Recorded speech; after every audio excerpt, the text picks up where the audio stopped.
Hello friends, नमस्कार। आप सभी को नमस्कार, सभी का वेलकम इस क्लास में। You all are welcome to this class. Live class में जितने स्टूडेंट्स ऑलरेडी ज्वाइन कर चुके हैं, क्विकली वो कंफर्म कर देंगे आपका ऑडियो वीडियो एक्सेसिबल है। All students in the live class please confirm quickly your audio video is okay. Confirm कर देंगे so that we start with our discussion. So मैं वेट कर रहा हूँ आपके कंफर्मेशन का। तो चलिए शुरू करते हैं आज का ये क्लास। ये हमारा क्लास बेस बिल्डिंग क्लास है, जिसमें हम module B chapter 11 risk management framework में पहले कॉन्सेप्ट और उसके बाद उससे रिलेटेड क्वेश्चन को डिस्कस करेंगे, जिससे आपका जो बेस है वो स्ट्रांग हो जाए। तो इस चैप्टर से रिलेटेड जो कॉन्सेप्ट पार्ट है वो हम प्रीवियस सेशन में कर चुके हैं। अगर आपने उस पार्ट को वॉच नहीं किया तो पहले उस पार्ट को वॉच कर लेना और फिर इस पार्ट को स्टार्ट करना। तो ये हमारे क्वेश्चंस हैं। What are the major risk which transaction in banks are exposed to. कौन कौन से मेन रिस्क हैं, मेजर रिस्क हैं जिसके सामने बैंकिंग ट्रांजैक्शंस एक्सपोज्ड रहती हैं।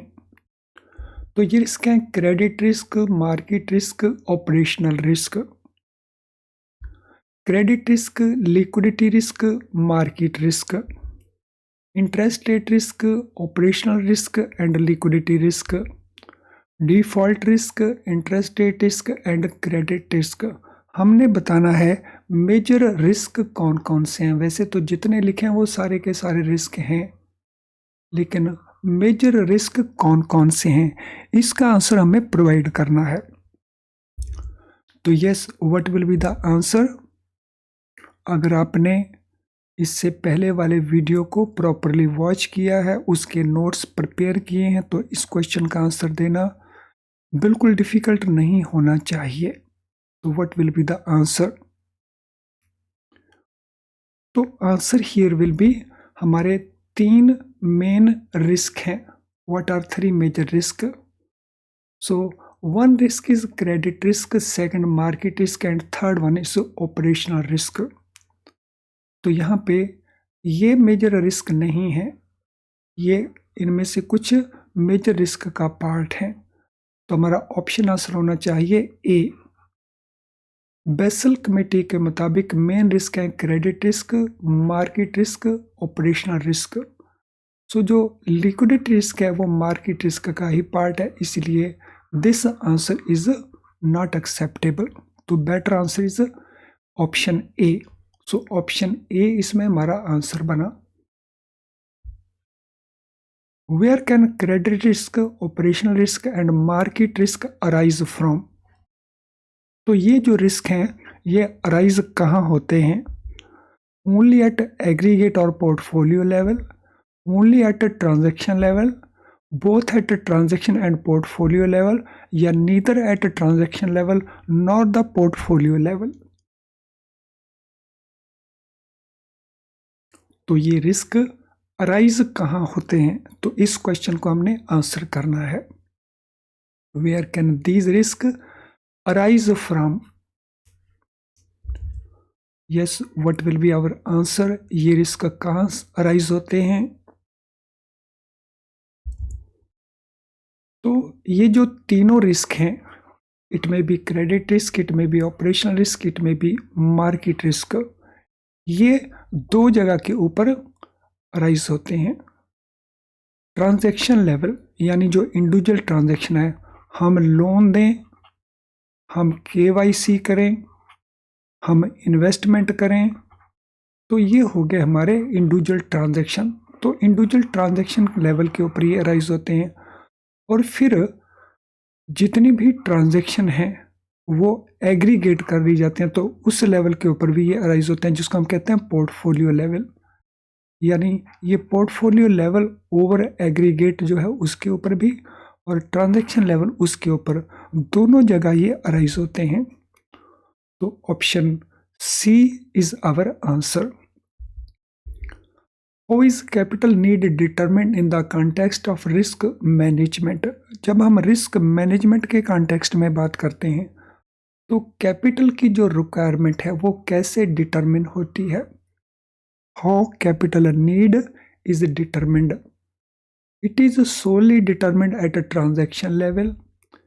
It is based on guidance provided by individual transaction level managers. Capital need is determined based on aggregate risk.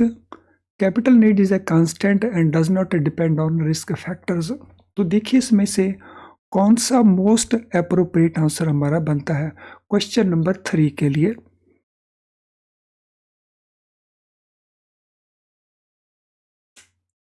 Yes, आपसे एक्सपेक्ट किया जाता है that you should be able to answer the question.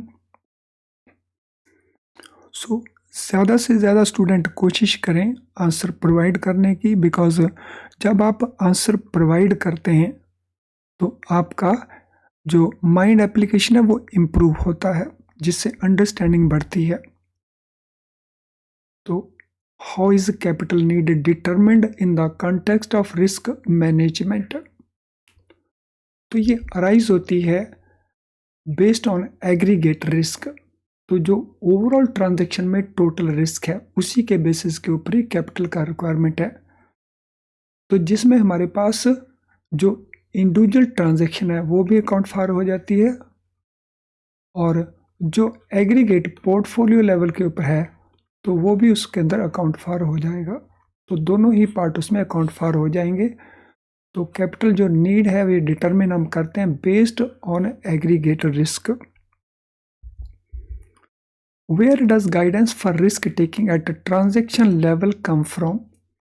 So transaction level के ऊपर जो guidance है risk taking के लिए वो कहाँ से अराइज होती है? It is determined by individual transaction level managers. It is unrelated to corporate level decisions. It emanates from corporate level. It is determined solely by transaction level employees. तो हमने बताना है where does guidance for risk taking at transaction level comes from? तो transaction level के ऊपर risk लेने के लिए जो गाइडेंस है वो कहाँ से आती है, उसका गाइडेंस का सोर्स क्या है? तो ये क्वेश्चन को हमने आंसर करना है। क्वेश्चन नंबर 4, रीड करिए सभी ऑप्शंस को, इवेल्युएट करें सभी ऑप्शंस को, और फिर देखें कौन सा आंसर हमारा बनता है। तो ये गाइडेंस कहाँ से आती है? ये गाइडेंस आती है हमें कॉर्पोरेट लेवल से, यानी ट्रांजैक्शन लेवल के ऊपर रिस्क जो लेना है उसकी गाइडेंस कॉर्पोरेट लेवल से आती है। So board of director guidance provide करता है, और बोर्ड ऑफ डायरेक्टर फिर ये गाइडेंस ब्रांचों को शेयर करता है। तो यहाँ पे ब्रांचेस हैं। Next question, what risk does a bank face if deposit matures earlier than the loan? अगर डिपॉजिट लोन से पहले मैच्योर हो जाता है, यानी जो डिपॉजिट की मैच्योरिटी है, लेट अस से फिक्स्ड डिपॉजिट की मैच्योरिटी 2 साल की है, लोन की मैच्योरिटी 4 इयर्स की है, तो इस केस में what bank faces? So what risk bank face when deposit matures earlier than the loan? Time risk होगा, री इन्वेस्टमेंट रिस्क होगा, फंडिंग रिस्क होगा, या क्रेडिट रिस्क होगा? So what type of risk will be there? So deposit is maturing before maturity of loan, तो what risk will arise? कौन सा risk bank face करेगा?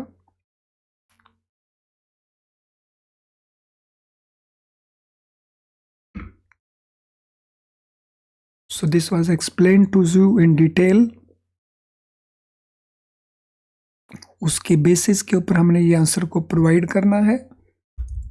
तो कौन सा रिस्क अराइज होगा? तो अराइज होगा इसके अंदर फंडिंग रिस्क। सो फंडिंग रिस्क कब अराइज होता है? जब डिपॉजिट पहले मैच्योर हो जाता है, तो फिर हमें उस लोन को कंटिन्यू करने के लिए हमें फंड्स चाहिए और उसी से रिलेटेड है funding risk. If there is a repayment default due to which bank has to arrange funds to pay liability, which risk would also arise in the transaction? अगर लोन है जिसमें रीपेमेंट का default हो गया customer के द्वारा, which bank has to arrange funds to pay liability, हमारा deposit उधर मेच्योर हो गया, उस लाइबिलिटी को पे करने के लिए हमें फंड्स चाहिए, तो इस ट्रांजैक्शन में कौन सा रिस्क अराइज होगा? बेसिस रिस्क अराइज होगा, री इन्वेस्टमेंट, एम्बेडेड ऑप्शन या टाइम रिस्क? तो कौन सा रिस्क अराइज होगा? Question number 2। अगर आप फंडा को अंडरस्टैंड करते हैं तो मुझे लगता है बहुत क्विकली आंसर प्रोवाइड कर देंगे, लेकिन फंडा को अगर हम अंडरस्टैंड नहीं करते, फिर वो क्वेश्चन को थोड़ा सा भी घुमाता है तो फिर हम आंसर नहीं दे पाते। इसीलिए बेस बिल्डिंग क्लासेस को मत छोड़िए। So question number 2, what is the answer? तो क्वेश्चन नंबर 2 का आंसर बनता है टाइम रिस्क। सो टाइम रिस्क क्या है? जब लोन अकाउंट एनपीए बन जाता है तो जिसके कारण फंड्स का जो इनफ्लो होना था रिकवरी से, वो इनफ्लो नहीं हो पाता। On the other hand deposit liability को हमने पे करना है, तो वो आउटफ्लो को हम रोक नहीं सकते, लेकिन उसके लिए फिर हमें पैसा मैनेज करना पड़ता है। So we have to arrange funds, तो इसको हम कहते हैं टाइम रिस्क। अब अगर डिपॉजिट मेच्योर हो जाता है तो वो बन जाता है फंडिंग रिस्क, एडिशनल फंड हमें रेज करने पड़ते हैं। अगर लोन में डिफॉल्ट आता है तो उसके कारण हमें जो एडिशनल फंड्स मैनेज करने पड़ेंगे वो कहलवाता है टाइम रिस्क। यानी फंडिंग रिस्क डिपॉजिट के साथ रिलेटेड है और टाइम रिस्क लोन के साथ रिलेटेड है। What type of risk associated with the time risk and funding risk? तो time risk and funding risk के साथ किस टाइप का रिस्क एसोसिएटेड है? क्रेडिट रिस्क है, ऑपरेशनल रिस्क है, लिक्विडिटी रिस्क है या री इन्वेस्टमेंट रिस्क है? तो इन दोनों रिस्क के साथ कौन सा रिस्क एसोसिएटेड है टाइम और फंडिंग के साथ? यस, थोड़ा सा माइंड एप्लीकेशन करिए और लोकेट करिए क्वेश्चन का आंसर क्या होगा। So what will be answer to this question? Question number 3, try to locate it.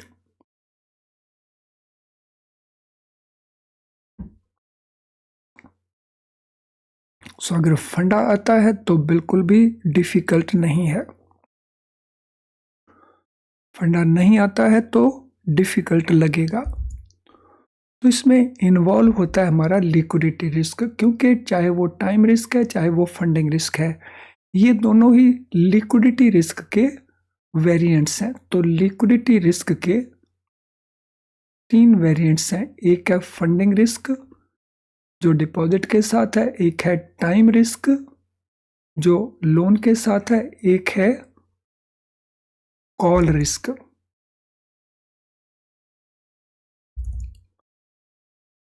Now, generally banks link the rate of interest on loans with what is interest rate?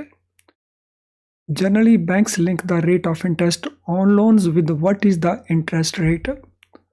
Deposit rate के साथ, MCLR के साथ, market interest rate के साथ या fixed rate set by the bank? जो individual loan में rate of interest है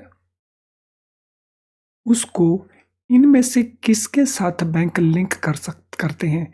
इंडिविजुअल अकाउंट के अंदर रेट ऑफ इंटरेस्ट इनमें से किसके साथ लिंक होता है? डिपॉजिट रेट के साथ, marginal cost based landing rate के साथ जिसको शॉर्ट में हम MCLR कहते हैं, मार्केट इंटरेस्ट रेट के साथ या fixed rate set by the bank? किसके साथ वो लिंक होता है? तो it is linked to MCLR of the bank. RBI की डायरेक्शंस हैं कि बैंक जब भी इंडिविजुअल लोन्स के अंदर rate of interest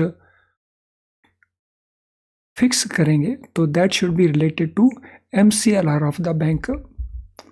What type of risk will arise if MCLR is reduced and loan requires funding when deposit rate may be different?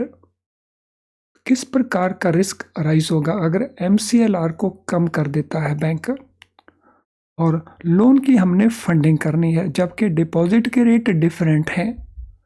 Embedded option risk arise होगा, basis risk arise होगा, gap और mismatch risk arise होगा या credit risk arise होगा? तो कौन सा risk arise होगा? एक तरफ हमारा MCLR है जिसको रिड्यूस किया गया और दूसरी तरफ डिपॉजिट रेट्स हैं वो डिफरेंट हैं, तो कौन सा रिस्क इसमें अराइज होगा? तो which risk will arise? Yes, theory को रिकॉल करें, क्या हमने लर्न किया था और उसी को हमने यहाँ पे अप्लाई करना है। अगर हम उसके ठीक से अप्लाई कर दिया तो हमारा आंसर करेक्ट बन जाएगा। तो यहाँ पे हमारा बनता है गैप और मिसमैच रिस्क। तो इस प्रकार के रिस्क को हम गैप या मिसमैच रिस्क कहते हैं। तो फंड्स हमें रिक्वायर होंगे तो देयर में बी सम गैप, तो इट इज कॉल्ड गैप और mismatch risk. When bank receives loan installment, what risk arises when proceeds need to be invested elsewhere? Loan के अंदर जब हमें इंस्टॉलमेंट आता है तो उसका पैसा हम कहीं और इन्वेस्टमेंट करते हैं, उस केस में किस टाइप का रिस्क अराइज होता है? क्रेडिट रिस्क, री इन्वेस्टमेंट रिस्क, ऑपरेशनल रिस्क या फंडिंग रिस्क? तो विच रिस्क अराइजेज व्हेन हमारी रिकवरी होती है लोन इंस्टॉलमेंट की, तो अपने पास तो हम उसको रखते नहीं, तो हम उसको कहीं ना कहीं इन्वेस्ट कर देते हैं, may be in some loan और may be in some security. तो उस सिचुएशन में कौन सा रिस्क अराइज होता है? जो रिस्क उस सिचुएशन में अराइज होता है हम उसको कहते हैं री investment risk. So that's known as reinvestment risk. तो रीइन्वेस्टमेंट रिस्क कैसे हुआ? बिकॉज जब हमने इंडिविजुअल इनिशियल लोन दिया था हो सकता है उस समय रेट ऑफ इंटरेस्ट जिसके ऊपर हमने लोन दिया वो 9.5% हो, और जब इंस्टॉलमेंट का पैसा हमारे पास आया और हमने उसको इन्वेस्ट किया कहीं और, हो सकता है वो रिटर्न 8.5% की हो। तो री इन्वेस्टमेंट में सम टाइम हमारा जो नेट इंटरेस्ट इनकम है वो कम हो जाती है, तो एज ए रिजल्ट री इन्वेस्टमेंट रिस्क अराइज होता है।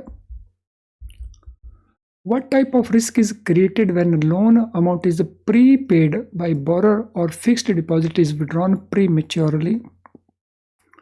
Sometimes फिक्स्ड डिपॉजिट को प्रीमेच्योर कैंसिलेशन से विड्रॉ कर लिया जाता है या सम टाइम लोन अमाउंट को प्री पे कर दिया जाता है। तो इन दोनों ही केसेस में कौन सा वो रिस्क है कॉमनली जो अराइज होता है?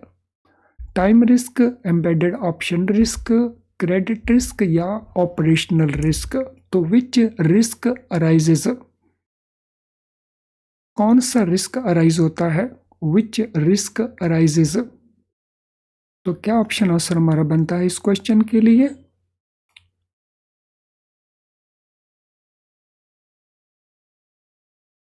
What is the answer to this question? जब भी हम डिपॉजिट को एक्सेप्ट करते हैं या लोन हम देते हैं तो हमारे एग्रीमेंट के अंदर एक क्लॉज होती है कि डिपॉजिटर प्रीमेच्योरली पैसा विड्रॉ कर सकता है या लोन को प्री पे किया जा सकता है। तो this is part of that agreement. तो एग्रीमेंट के अंदर ही ये ऑप्शन कस्टमर को हम दे देते हैं, एम्बेड कर देते हैं। तो क्योंकि हम ये राइट कस्टमर को दे देते हैं और वो भी एग्रीमेंट का पार्ट है, तो हम इसको कहते हैं एम्बेडेड ऑप्शन। तो यहाँ पे हमारा ऑप्शन आंसर बन जाता है एम्बेडेड ऑप्शन रिस्क। तो ये रिस्क कहलवाता है embedded option risk. What risk arises if there is non-payment or a delay in repayment of loan by borrower in the described transaction? अगर किसी ट्रांजैक्शन के अंदर, किसी लोन के अंदर बोरोर नॉन पेमेंट करता है लोन की या डिले करता है इन रीपेमेंट, तो फिर कौन सा रिस्क अराइज होता है? फंडिंग रिस्क, डिफॉल्ट या क्रेडिट रिस्क, लिक्विडिटी रिस्क या री इन्वेस्टमेंट रिस्क?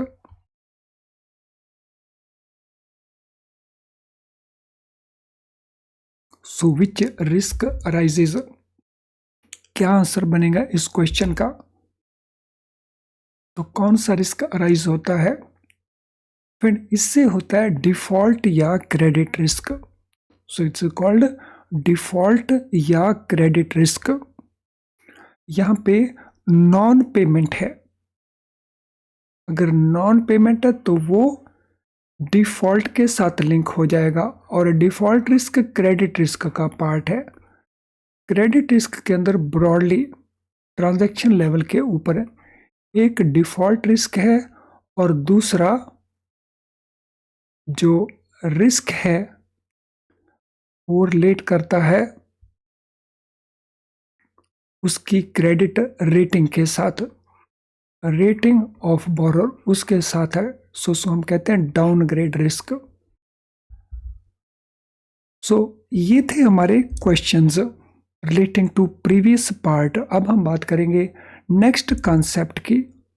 तो नेक्स्ट कॉन्सेप्ट हमारा रिस्क मेजरमेंट। उस पार्ट को करने से पहले let us try to understand this important information.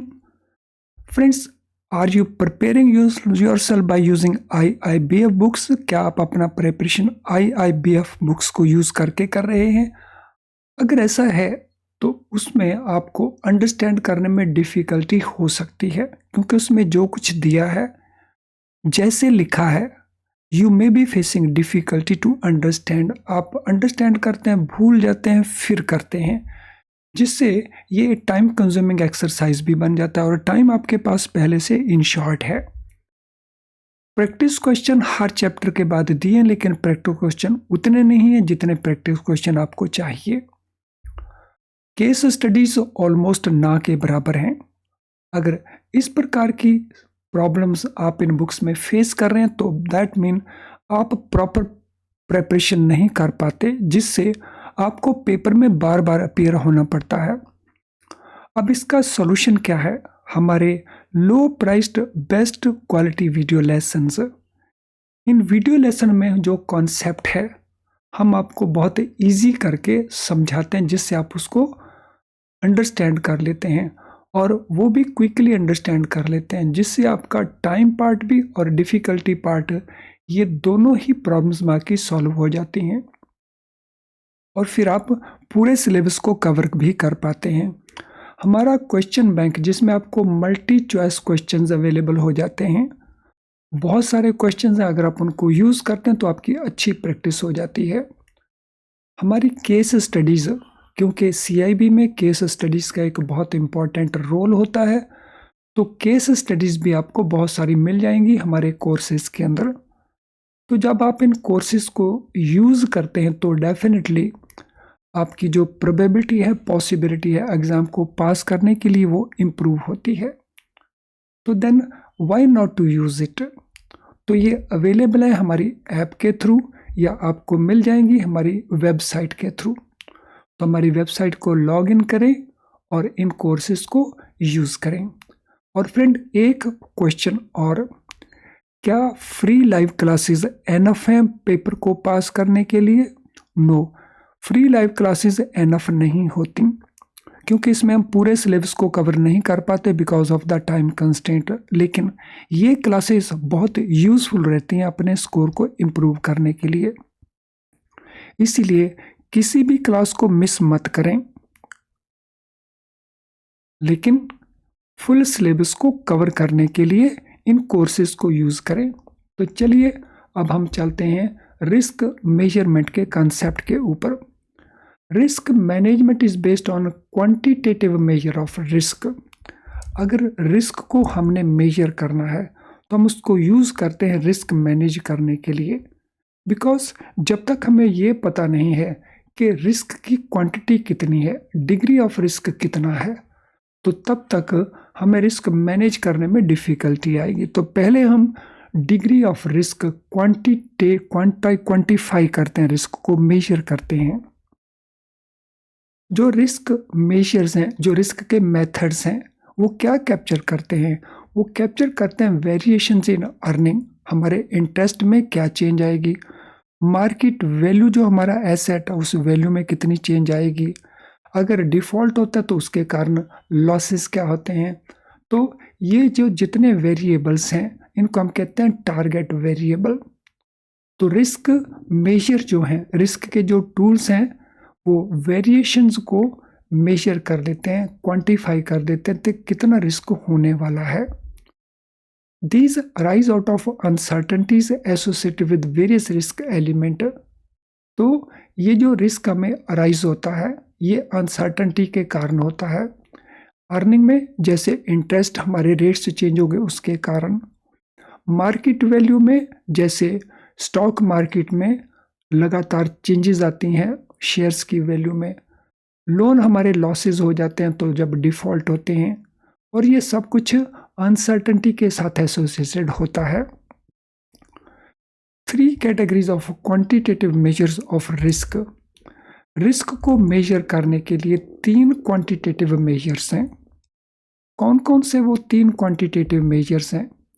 एक वो मेजर जो सेंसिटिविटी के ऊपर बेस्ड हैं, दूसरे वो मेजर्स जो वॉलेटिलिटी के ऊपर बेस्ड है, तीसरे वो जो डाउन साइड पोटेंशियल के ऊपर बेस्ड हैं। तो ये 3 हमारे पास अलग अलग टूल्स हैं, सेंसिटिविटी का टूल, वॉलेटिलिटी का टूल, डाउन साइड पोटेंशियल ये टूल, जिसे में हम एक और इम्पॉर्टेंट टूल को यूज़ करते हैं जिसको हम कहते हैं वैल्यू एट रिस्क टूल। तो चलिए इन टूल्स को इंडिविजुअली देखते हैं। सो सबसे पहले हम बात करते हैं सेंसिटिविटी के टूल की। So sensitivity captures deviation of a target variable because of a unit movement of a single market parameter. तो किसी भी एसेट की वैल्यू, हमारा कोई भी एसेट है उसकी वैल्यू, एसेट वैल्यू में जो चेंज आती है वो किसी एक रीज़न से नहीं आती, वो चेंज डिफरेंट रीज़न से आती है। So it may be reason number 1, it may be reason number 2, it may be reason number 3।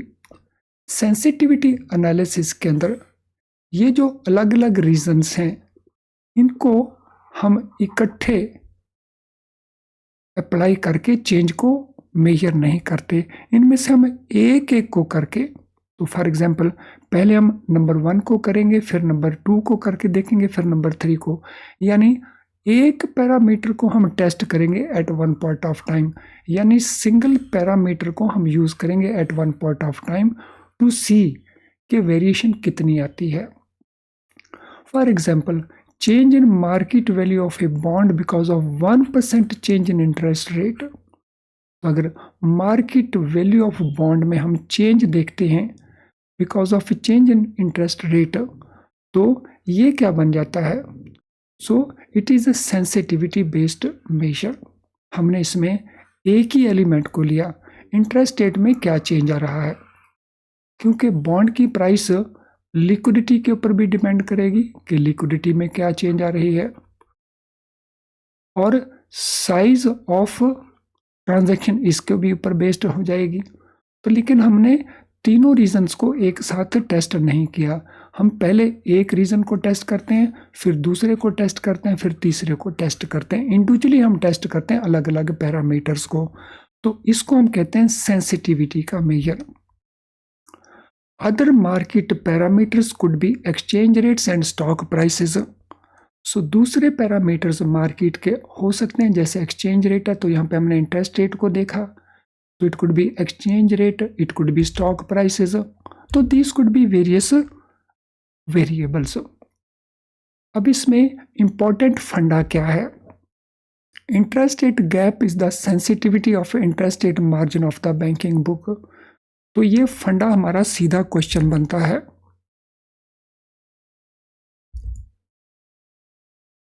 Interest rate gap is the sensitivity of interest rate margin of the banking book. So जो interest rate है उसको हम link करते हैं banking book के साथ। Duration is sensitivity of investment portfolio और trading book. सो जब हम ड्यूरेशन के कॉन्सेप्ट को यूज करते हैं तो ये इन्वेस्टमेंट पोर्टफोलियो के साथ लिंक है, और इन्वेस्टमेंट पोर्टफोलियो होता है हमारा ट्रेडिंग बुक के अंदर। ऑलरेडी हम डिटेल में देख चुके हैं कि पोर्टफोलियो जो हमारी इन्वेस्टमेंट है वो हमारी ट्रेडिंग बुक का पार्ट है। अब सेंसिटिविटी एनालिसिस के कुछ ड्रॉबैक्स हैं। तो इन ड्रॉबैक्स में क्या है, हम एक समय के ऊपर केवल एक पैरामीटर को ही देखते हैं, बाकी जो पैरामीटर्स हैं उनके इम्पैक्ट को हम इग्नोर कर देते हैं, क्योंकि वो भी साइमल्टेनियसली वैल्यू को चेंज कर सकते हैं। तो ये इसमें एक बड़ा ड्रॉबैक है, यानी हम सभी वेरिएबल्स को एक साथ टेस्ट नहीं करते, वन बाय वन टेस्ट करते हैं, जबकि फैक्चुअली सभी मेजर्स, सभी वेरिएबल्स वैल्यू को चेंज करते हैं। Analysis depends upon prevailing conditions and ignores market environment change. तो ये जो एनालिसिस है ये किसके ऊपर डिपेंड करता है? उस समय की प्रिवेलिंग कंडीशन के साथ उसके ऊपर ये डिपेंड करता है। तो मार्केट का जो एनवायरनमेंट है वो चेंज हो रहा है, उसको ये इग्नोर कर देता है। तो ये इस कॉन्सेप्ट के ड्रॉबैक्स हैं। Predictions would be correct only if market moves in the same direction as in the past, which rarely happens. इसके बेसिस के ऊपर जो हम प्रेडिक्शन करेंगे वो तभी करेक्ट होगी अगर मार्केट मूव करता है उस पैटर्न के ऊपर जिस पैटर्न में मार्केट पास्ट में मूव किया था। अगर उस पैटर्न में कोई चेंज आता है तो फिर हमारा प्रेडिक्शन करेक्ट नहीं होगा, और पैटर्न में बहुत दफ़े चेंज आ जाता है। तो these are the drawbacks of this measure. Friends, आज के सेशन से रिलेटेड अगर आपका कोई भी क्वेश्चन हो तो इस वीडियो के कमेंट बॉक्स में आप अपने क्वेश्चंस टाइप कर सकते हैं, वहीं पे हम सूटेबली आपको आंसर कर देंगे। अगर आपकी कोई जनरल क्वेरी है तो ये हमारा ईमेल आईडी है, तो यहाँ पे आप हमें मेल कर सकते हैं, हम सूटेबली रिप्लाई करके आपकी हेल्प करेंगे। आज का लेसन अगर आपको यूज़फुल लगा तो फिर आप इसे लाइक करने में संकोच ना करें। आपका लाइक करना मीन्स यूट्यूब इस वीडियो को और बहुत सारे लोगों को अपने लेवल के ऊपर दिखाने की कोशिश करेगा, इसीलिए लाइक ज़रूर करें। इस वीडियो के लिंक को आप शेयर कर सकते हैं अपने फ्रेंड्स कोलीग्स के साथ, उनको बेनिफिट हो जाएगा। चैनल अगर आपने अभी तक सब्सक्राइब नहीं किया तो हमारे कई नोटिफिकेशंस आपको नहीं मिल रहे होंगे। अगर आप चाहते हैं कि आपकी क्लासेस मिस ना हो तो आपको नोटिफिकेशन टाइम पे मिलने चाहिए, तो उसके लिए आप सब्सक्राइब कर दें चैनल को, वो भी बेल आइकन के साथ। तो सब्सक्रिप्शन के बेल को भी बटन को भी पुश करें और बेल आइकन को भी पुश कर दें, सो दैट हमारे सारे नोटिफिकेशन आपको मिलते रहें। तो चलिए अब आज के इस सेशन को वाइंड अप करते हैं। हम कंटिन्यू करेंगे इस डिस्कशन को in the next part also. Thank you friends and all the best.